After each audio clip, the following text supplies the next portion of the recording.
Hej, tu Sysia, witajcie na kanale Red My Lips Art. Zapraszam Was dzisiaj na odcinek z testem kosmetyków o składach naturalnych. Na przestrzeni wszystkich lat, przez które nagrywam na kanale YouTube, prośby o te naturalne kosmetyki pojawiały się bardzo często i bardzo skrupulatnie unikałam tego tematu, ale przyszedł czas, żeby przetestować produkty z naturalnymi składami. Pokażę Wam dzisiaj kilka produktów, które już miałam u siebie w zbiorach, ale też kupiłam z Waszego polecenia kilka innych i cały ten makijaż jest wykonany właśnie kosmetykami naturalnymi. Pokażę Wam również fajną, naturalną pielęgnację, ponieważ partnerem dzisiejszego odcinka jest marka Sensum Mare. Ich produkty testowałam już od dłuższego czasu i pokażę Wam dzisiaj właśnie, co testowałam i co mi się sprawdziło. Będę miała również dla Was kod rabatowy, także gorąco zachęcam do oglądania, jeżeli interesują Was kosmetyki o składach naturalnych. Zapraszam. Zacznę od aplikacji pielęgnacji, bo mam świeżo umytą twarz, jeszcze niczym nie posmarowaną. Pierwszy produkt, który testowałam i w którym się absolutnie zakochałam, to jest ta nawilżająco odbudowująca esencja Algo Pro. I jest to esencja w formie takiego delikatnego mleczka, zobaczcie. I jest to esencja, która ma wspierać odbudowę bariery hydrolipidowej. Mamy tutaj ceramidy, mamy tutaj ektoinę i jest to kosmetyk, który jest w 98% składający się ze składników pochodzenia naturalnego. I jest to po prostu cudowne.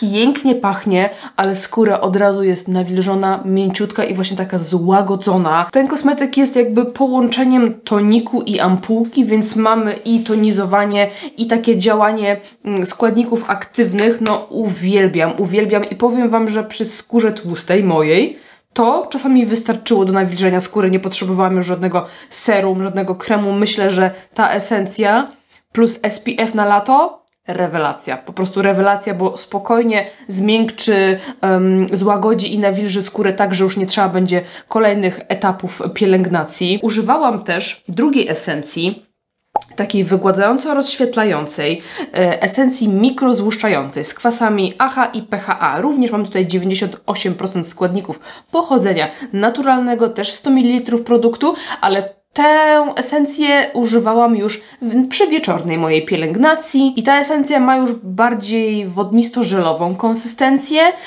i ma przede wszystkim wygładzać teksturę skóry, zmniejszać widoczność porów, usuwać jakieś niedoskonałości z naszej skóry, zmniejszać widoczność jakichś śladów właśnie po niedoskonałościach i pod tym kątem sprawdzała mi się super, bo odkąd używałam, to nie miałam praktycznie żadnego jakiegoś wysypu, a wiecie, że ostatnio miałam problemy tutaj w okolicy żuchwy. No słuchajcie, jedna rzecz tutaj to jest jedyna rzecz, która mi gdzieś tam wyskoczyła, odkąd używam co wieczór tego, więc naprawdę odczuwam różnicę, że troszkę przyhamowało mi nadmierną, że tak powiem, nadmierny wysyp. Jak wieczorkiem nakładałam sobie to rano budziłam się i buzia była naprawdę fajna, taka rozjaśniona, pory zwężone, właśnie te niedoskonałości troszeczkę wyciszone, więc fantastyczna esencja, w ogóle obie te esencje są po prostu genialne. Teraz nałożę sobie jeszcze takie serum przeciwzmarszczkowe z potrójnym peptydem, również z linii Algo Pro. Zobaczcie, jest taka piękna, niebieska konsystencja.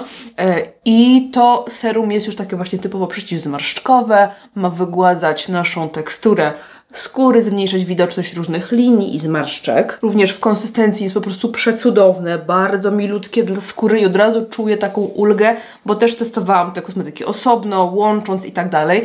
I osobno też cudownie nawilża, że nie czułam już potrzeby aplikacji jakichś tam kolejnych etapów, żeby ta skóra była nawilżona, więc pod kątem nawilżania jak najbardziej tak. Oczywiście możemy nakładać na twarz, szyję i dekolt. Pod kątem zmarszczek, wiecie, nie mam ich za dużo, ale czułam, że ta buzia jest taka fajnie elastyczna, właśnie ujędrniona po tym serum. Bardzo przyjemne. Właśnie i dlatego, że ma te właściwości przeciwstarzeniowe, ale też oprócz tego cudownie nawilża i fajnie tak koi, łagodzi skórę. Mamy tutaj 30 ml i 98% składników pochodzenia naturalnego. Z pielęgnacji testowałam jeszcze taki olejek hydrofilowy do demakijażu twarzy i powiem Wam, że on po prostu zmyje absolutnie wszystko. Tutaj wrzucę Wam przebitkę, jak zmywałam taki troszkę artystyczny makijaż i poradził sobie bez najmniejszego problemu. Rozpuści eyelinery, tusze wodoodporne, jakieś cienie kremowe, niekremowe, pomadki, ciężkie podkłady, absolutnie wszystko. Ja bardzo rekomenduję aplikować go na zwilżone dłonie, tak jak jest napisane na opakowaniu, bo jak nakładałam zbyt dużą ilość na suche dłonie i na suchą twarz, to miałam wrażenie, że potem naprawdę ciężko się to zmywało, bo było tego jakby tej tłustości za dużo, ale na wilgotne dłonie to zdążył się ten olejek troszeczkę tak lekko zemulgować i był przyjemniejszy później w zmywaniu. Tu mamy 150 ml produktu i 98,5% składników pochodzenia naturalnego. Jeżeli któryś z tych produktów Was zainteresował, to na dole w opisie macie linki. No i jeżeli planujecie coś kupić, to koniecznie skorzystajcie z mojego kodu rabatowego RED25, który daje Wam 25% rabatu na wszystkie kosmetyki, na całe zakupy.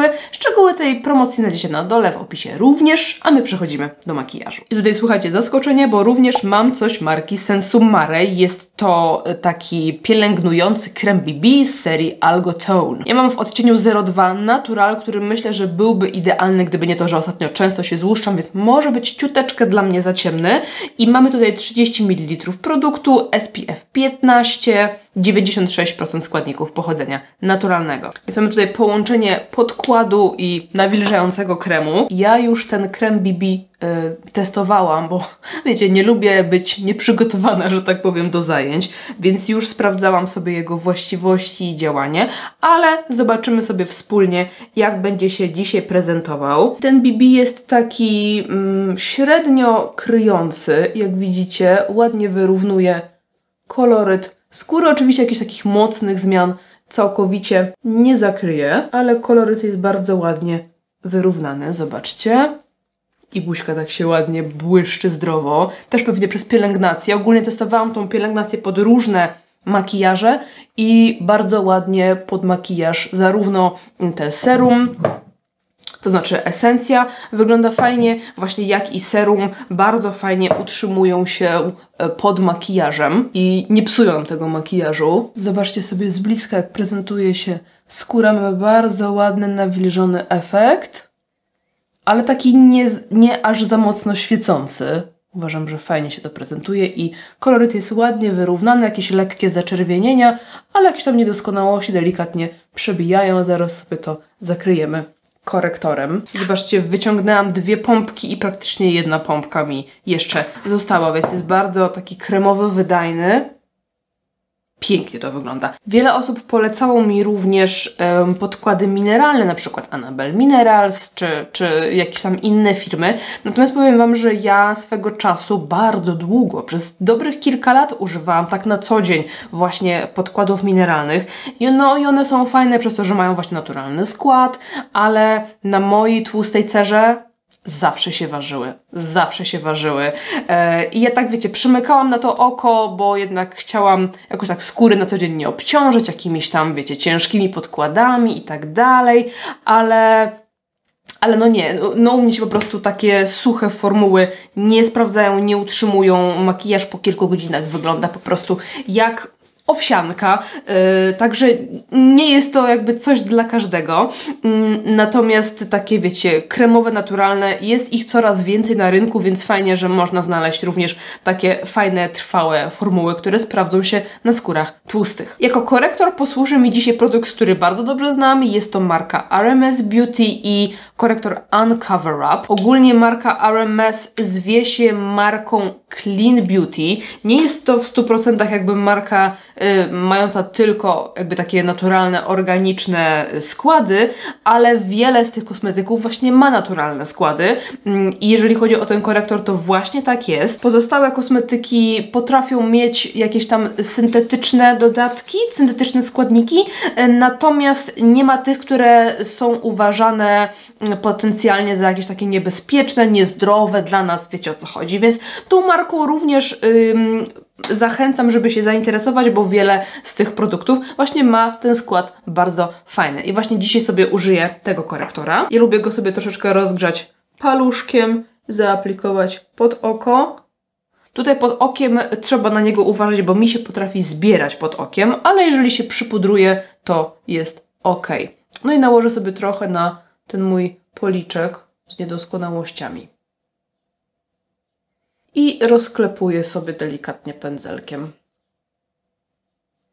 Ten korektor jest taki tłustawy, on jest na bazie jakichś tam olejków, ja już nie pamiętam dokładnie, ale jest taki tłustawy, więc na pewno warto go przypudrować. Chyba że macie skórę suchą, no to takie formuły właśnie troszkę olejkowe, masełkowe, to są bardzo mile widziane. I przy skórach dojrzałych to też się ładnie prezentuje. Oki, oszyż, to ładnie wygląda już, I przechodzimy do pudrów. I ja tutaj mam dwa, które mają bardzo fajny skład i oba już miałam w swoich zbiorach. Ogólnie wydaje mi się, że w kwestii pudrów nie ma aż takiego problemu, żeby znaleźć sobie coś z naturalnym składem, bo mamy pudry bambusowe, mamy pudry ryżowe, pudry jęczmienne, pudry glinkowe. Jest tego naprawdę sporo, więc w kwestii pudrów wydaje mi się, że nie powinniśmy mieć problemu, żeby znaleźć coś, co jest, wiecie, takie naturalne. Więc mam tutaj również RMS Beauty, cudowny puder, który nazywa się Tinted Unpowder. On jest na bazie krzemionki i daje taki efekt, jakbyśmy w ogóle na twarz nie kładli żadnego pudru, a daje super blur i piękne wygładzenie. Drugi puder, który polecaliście mi do jednego z odcinków, jęczmienny z Paese. I Paese ma jeszcze jakieś takie pudry naturalne, jest właśnie bambusowy, jest ryżowy i chyba jeszcze jakiś. W każdym razie dzisiaj testujemy sobie jęczmienny. Może pokażę Wam oba te pudry tak w porównaniu. Na jednej połówce ten, na jednej ten. Co Wy na to? Zacznę sobie od aplikacji pędzelkiem na całą twarz, to znaczy na całą połówkę twarzy. Więc tutaj sobie wklepuję delikatnie. Na razie używam sobie tego z RMS. Więc przypudrowuję sobie również te niedoskonałości, żeby je utrwalić. I puszkiem teraz dokładam sobie troszkę takie newralgiczne miejsce, czyli u mnie tutaj okolica porów. Zrobię sobie taki lekki baking, nie baking. Chcę po prostu mocniej wklepać sobie ten produkt. I zobaczcie, jakie mamy piękne wygładzenie. Tutaj mamy bez, tutaj z. Pięknie to się prezentuje. Przy okazji sobie wjeżdżam tu delikatnie pod oko, żeby utrwalić korektor, bo ten puder również pod okiem wygląda fantastycznie, bo on jest kompletnie niewidoczny. Zobaczcie, wygląda po prostu, jakbym miała taki satynowy podkład na twarzy. No i przechodzimy sobie do pudru z Paese jęczmiennego. Mamy drugi pędzelek i aplikuję. I zobaczcie, Paese daje troszkę bardziej świetlisty efekt. Tu jest bardziej matowo, ale nie tak płasko-matowo, ale jednak jest taki blur i wygładzenie matowe. Tutaj mamy taką lekką świetlistość, lekkie odbijanie światła. Biorę sobie drugą stronę puszka i wpracowuję sobie puder tu w okolice pod okiem i w okolice porów skóry.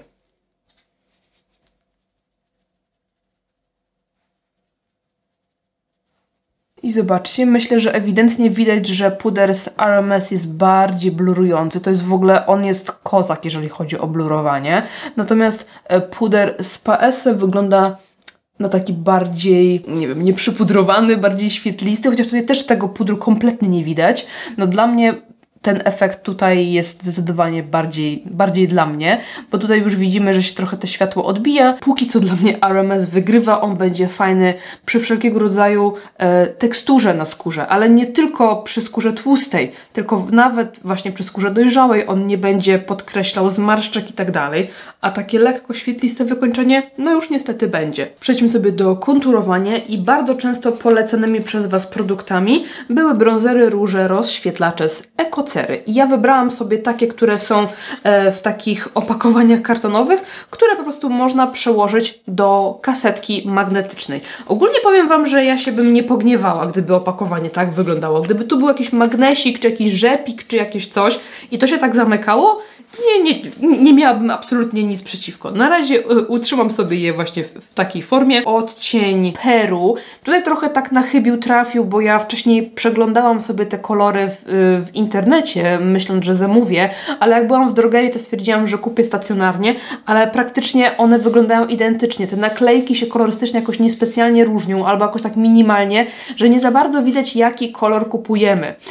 Więc tego mi było szkoda, że między Peru a chyba Bali nie było tutaj różnicy, więc musiałam po prostu na chybił trafił wziąć kolor. A akurat mi w tamtej drogerii nie działał internet w telefonie, więc nie mogłam sobie, wiecie, wejść i poprzeglądać tych kolorów. Na szczęście tutaj jest napisane matowy, bo widziałam też w internecie, że są takie bardziej rozświetlające. Ja chciałam matowe, więc to był chociaż plus. Więc przechodzę sobie do bronzera z Ecoceru w odcieniu Peru i nałożymy sobie go jakimś większym pędzelkiem. Póki co sprawdzałam tylko kolor, ale nie sprawdzałam jeszcze go w makijażu, jak się zachowuje na twarzy. I z tego co wiem, to można z tej Ecocery kupić sobie również takie opakowanie po prostu zwykłe, plastikowe. Ja miałam ochotę na to, bo po prostu też gramatura jest mniejsza. No i właśnie mogę sobie wrzucić do jakiejś magnetycznej paletki. No, kolor jest dosyć ciepły. No i policzek. To gdzie to się rozciera i aplikuje jak legitny, najzwyklejszy bronzer. Nie mam absolutnie mu nic do zarzucenia. Dosyć taki troszkę pomarańczowy jest ten odcień, ale to jak się to aplikuje, spoko. Lecimy sobie z różem i tutaj wybrałam sobie odcień Mambo. Totalnie na chybił trafił, bo tych odcieni róży jest tam naprawdę sporo. I tak jak mówiłam, nie wiedziałam, który jest który, więc wzięłam na chybił trafił i wyszła mi taka brzoskwinka, taka żywsza brzoskwinka. Nawet tutaj jest widoczny. Troszkę się wystraszyłam, że będzie taki jasny i delikatny i nie będzie go kompletnie widać, a wiemy, że Sysia lubi więcej różu. I on ma taką lekko świetlistą formułę, lekko świetliste wykończenie. Ładnie odbija światło. No zobaczcie, jak to ładnie wygląda. Ten różyk jest cudny. No powiem wam, że jest śliczny. Zobaczcie, jak on zdrowiutko wygląda. Dziewczyny! No na was to można liczyć, naprawdę. No i rozświetlacz, też bardzo przez was polecany, czyli Capri. Takie piękne, szampańskie coś. I mi się zdaje, że on jest skubaniec dosyć mocny, więc tak sobie troszkę go ściągnę, a i tak jest skubany. Przechodzimy do brwi i tutaj wybrałam sobie kredkę do brwi marki Alterra. Alterra też jest taką bardzo znaną marką, która ma dużo pielęgnacji i również okazuje się, że kolorówki, bo mamy praktycznie całą dużą szafę w Rossmanie marki Alterra. I ja znalazłam sobie odcień 1 Light Brown. Bardzo mi się spodobał, taki właśnie delikatniejszy, jaśniejszy. Także lecimy i zobaczymy, co ta kredka potrafi. Kolorek ma piękny. Mamy naprawdę jasny brąz. Super. Kolorek jest super. Ale formuła też, no, powiem wam, legitna kredka. Legitna kredka. No powiem wam, że elegancko. Niestety nie ogarnęłam żadnego żelu do brwi. Jakoś tak mi wyleciało z głowy i nie mam nic do utrwalenia, także wybaczcie mi. Ale kredeczka elegancko. Naprawdę elegancko. Przechodzimy do makijażu oka i tutaj również mam produkty, które już miałam w swoich zbiorach. Na początek kredki marki Namaki. To są ogólnie kredki do malowania dzieci, w sensie do malowania twarzy. No wiecie, o co chodzi. Do jakichś takich, wiecie, jakichś tam myszek i innych tygrysków na twarzy, czy jakichś motylków. I są to właśnie takie naturalne w składzie bio kredki, ale one mają po prostu cudowny pigment, są naprawdę intensywne. Mam akurat 3 kolory, ich jest więcej, można je sobie w takich zestawach kupić i to są takie kredki jumbo, takie grubsze. Zobaczcie, tutaj mamy czerwony, w ogóle kozak, biały, petarda, niebieski, gdzieś jeszcze miałam zielony, gdzieś mi zniknął. Jeżeli natomiast chodzi o cienie, powiem wam, że tutaj miałam taką trochę zagwozdkę, bo jakieś tam cienie są. Nawet Alterra ma takie kółeczka z takimi 3 cieniami. Wygląda to po prostu jakby wyrwane sprzed 20 lat. Jeżeli były na przykład jakieś paletki, gdzieś tam widziałam w internecie, no to brązowo-brązowe. No i tak pomyślałam sobie, no że trochę tak kupić, żeby kupić i nie używać, taka nuda trochę, nie? Ja dzisiaj będę korzystała sobie z moich ukochanych ostatnio pigmentów od Malumak. I nawet na stronie Malumak, jak wejdziecie sobie w jakiś konkretny pigment, to jest informacja, że jest ten skład naturalny, bezpieczny, bez dodatkowych udziwniaczy. Także ja sobie przygotowuję powiekę bazą. Wybaczcie, już taką normalną bazą, ale nie znalazłam jakiejś bazy z naturalnym składem. Ja sobie użyję mojego ulubionego z takich naturalnych kolorów pigmentu, czyli brązowy Barista. Uwielbiam jako taki pigment one and done. I biorę sobie pędzelek i aplikuję na całą powiekę. Brązowy Barista wykonany z najwyższej jakości naturalnych minerałów, 100% wegański i etycznie nietestowany na zwierzętach. I tutaj w składzie jest mika i pigmenty. Bardzo, bardzo prosty skład. 3 ruchy. Piękny jest ten pigment, bardzo go lubię. Do takich właśnie użytkowych, upiększających makijaży, nie wymagających zbyt dużo wysiłku ode mnie. Może wezmę sobie troszkę bronzera, tego z Ekocery i rozblenduję sobie tutaj jeszcze załamanie powieki. U Annabelle Minerals widziałam też fajne właśnie kolory kredek, tam są kredki i takie zwykłe i jumbo i też były w takich fajnych kolorach, więc to mnie cieszyło, że wiecie, naturalne kosmetyki, naturalne składy, ale no też można sobie tam znaleźć coś takiego fajnego, żeby sobie troszeczkę urozmaicić ten makijaż. Taka ładna widziałam niebieska i ładna fioletowa. Wrzucam sobie ten rozświetlacz w kącik, ale w ogóle planowałam tutaj dowalić sobie jakiś kolorek, ale to za chwilę. Przechodzę sobie do kredki, wezmę sobie tą czerwoną i będę chciała nałożyć ją na linię wodną. Wiem, że to brzmi bardzo risky, ale ja lubię, mi się to bardzo podoba. No zobaczcie, to jest tak czerwone, piękne, cudowne. Dołożę sobie jeszcze trochę pigmentu w odcieniu Flame, taki ognisto-pomarańczowy. I właśnie może w ten wewnętrzny kącik sobie go wrzucimy. Mam pędzelek zmoczony delikatnie w bazie, dzięki czemu od razu kolor mi się fajnie przykleja. Ła, zobaczcie to. Piękne. Ajajajajaj. No ja już jestem zadowolona. No i czas na etap, którego chyba obawiam się najbardziej i będzie to maskara. Ja mam tutaj maskarę z Alterry Black Intense Volume Mascara. Szukałam takiej, która jest pogrubiająca, a obawiam się dlatego, że kiedyś używałam naturalnej maskary i była po prostu tragiczna. Nie robiła kompletnie nic, bo jakieś 20 lat temu, jak chodziłam do liceum, to interesowałam się bardzo naturalnymi kosmetykami, składami kosmetyków i szukałam różnych produktów właśnie z naturalnym składem, ale wtedy, te 20 lat temu, to było to bardzo kiepsko dostępne. Praktycznie w żadnej drogerii nie było nic na półkach. W drogerii Natura troszeczkę pielęgnacji, ale właśnie zamawiałam dużo produktów internetowo i na przykład marka Lavera posiadała taką maskarę, ale ona nie malowała kompletnie, nie robiła kompletnie nic. No tragedia.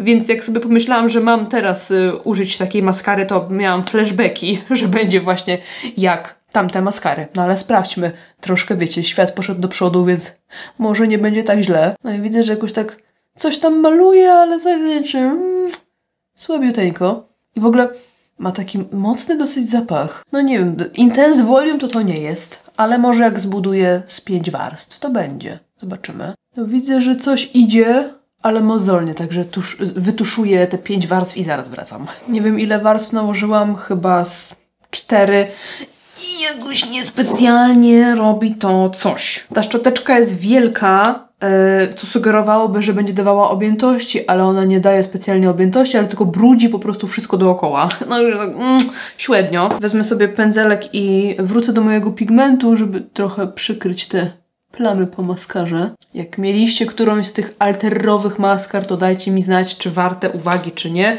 Dla mnie to jest delikatny efekt. No, trochę mi tu przybrudził, wiecie, na czarno, to jakaś tam definicja na tym oku jest, ale same rzęsy, same w sobie. Zobaczcie, no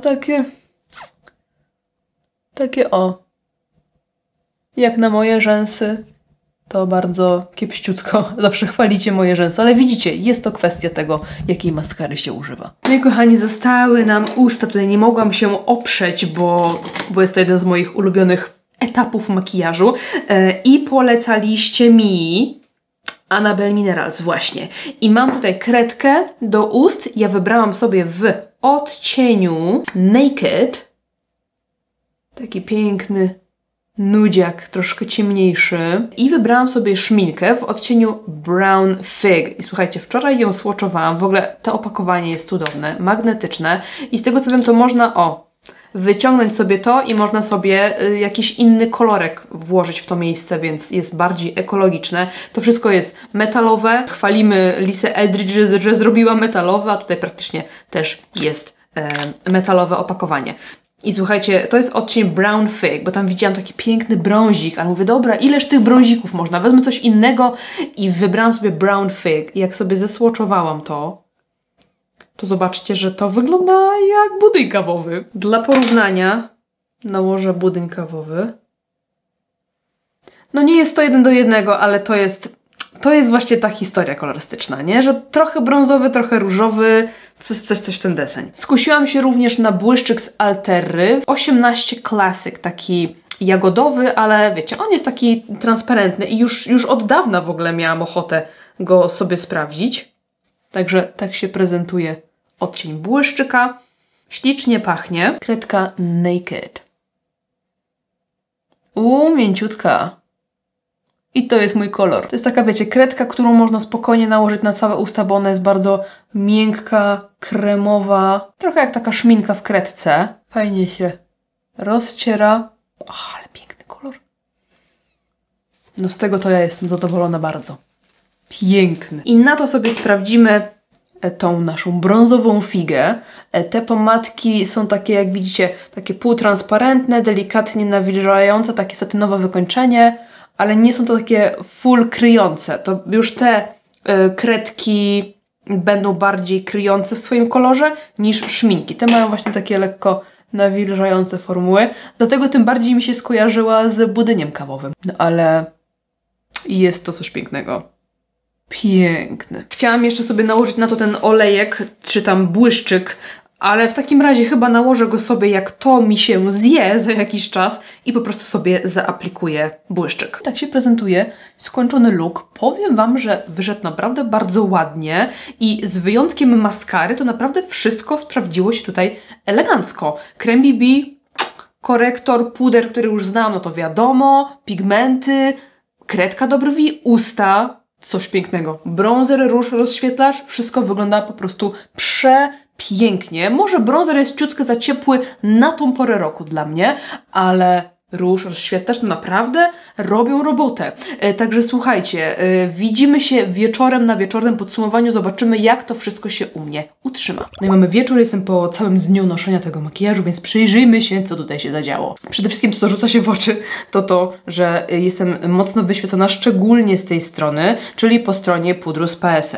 Także RMS, mimo że nie jest typowo pudrem matującym, utrzymującym mat, jednak tutaj prezentuje się lepiej, bardziej zdrowo, a tutaj to świecenie już jest takie naprawdę mocne, więc w kwestii pudrów dla mnie przy mojej skórze RMS wygrywa, co nie znaczy, że to jest zły puder, po prostu będzie lepiej sprawdzał się na skórach suchych. Jeśli chodzi o Creme BB, tutaj jestem, słuchajcie, zachwycona, bo nic mi się nie zabrało. Nawet tutaj ani odrobinkę w jakichś zmarszczulkach, no nic, na czole wszystko się pięknie utrzymuje mimo grzywki.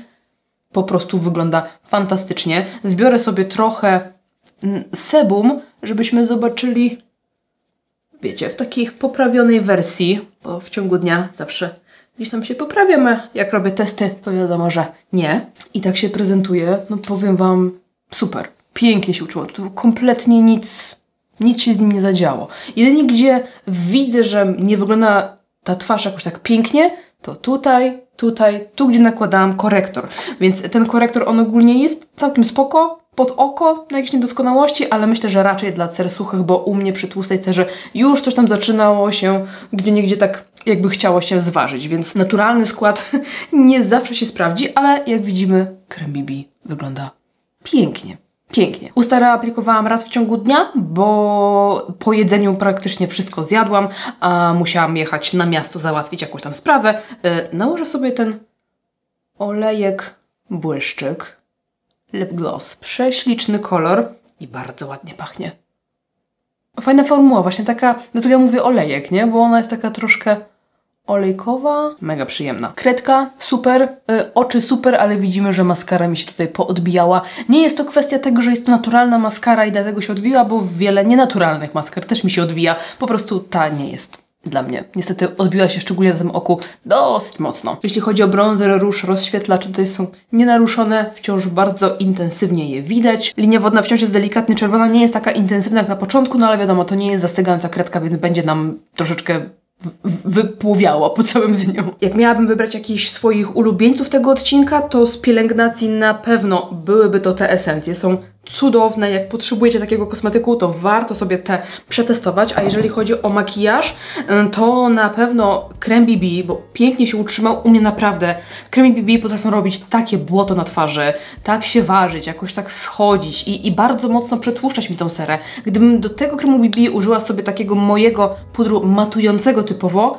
to po prostu rewelacja. Szczególnie, że już testowałam go też z innymi pudrami i naprawdę jak na krem BB na tłustej cerze, to jest po prostu petarda. No i z takich rzeczy, które są dla mnie nowe, no bo część z nich już znałam, to zdecydowanie te produkty do ust Annabelle Minerals, bardzo przyjemne. To nie jest jakaś ultra trwała formuła, która, wiecie, nie zje się przez cały dzień. Nie, no bo to się zjada tak normalnie jak klasyczna szminka, ale przyjemna formuła, nawilżająca, komfortowa. Czuję, że nie będę miała po nich uczulenia i przepiękne kolory. Natomiast nie wiem, czy ryzykowałabym przy tych formułach czerwony kolor, bo jest to jednak dosyć takie, szminka jest dosyć nawilżająca, taka wiecie, śliska, więc czerwony kolor, on by bardzo szybko nam tutaj się rozjechał i zjadł, a kredka jest też taka niezastygająca, miękka, masełkowa, więc też no nie jestem pewna, ale przy takich neutralnych kolorach na co dzień jak najbardziej fantastyczne. Kredka też generalnie była super i ten błyszczyk na ustach też był super. Jeżeli chodzi o te produkty z Ekocery, dorównują klasycznym bronzerom i rozświetlaczom i różom. Dla mnie ten rozświetlacz jest taki no, bardzo mocny, ja lubię taki troszkę subtelniejszy efekt, ale ładnie wygląda. To nie jest taka, wiecie, taka bryła suchego czegoś. Fajnie wygląda, jeżeli lubi się rozświetlający efekt. Mi najbardziej z tych trzech spodobał się róż, bo ma takie leciutko rozświetlające wykończenie, ale takie ładne i zdrowe. Jeżeli Wy macie jakieś swoje hity z kategorii kosmetyków naturalnych, to koniecznie napiszcie na dole w opisie, bo są osoby, które szukają i potrzebują po prostu takich porad. Jeżeli odcinek Wam się podobał i ta tematyka, to zostawcie mi kciuka do góry. I jeżeli macie któryś z tych produktów, to też napiszcie, jak się u Was sprawdza, co się sprawdziło, co się nie sprawdziło i tak dalej. Także moi drodzy, dziękuję Wam serdecznie za oglądanie. Widzimy się w następnym odcinku i w sekcji komentarzy. Trzymajcie się, do następnego. Pa, pa.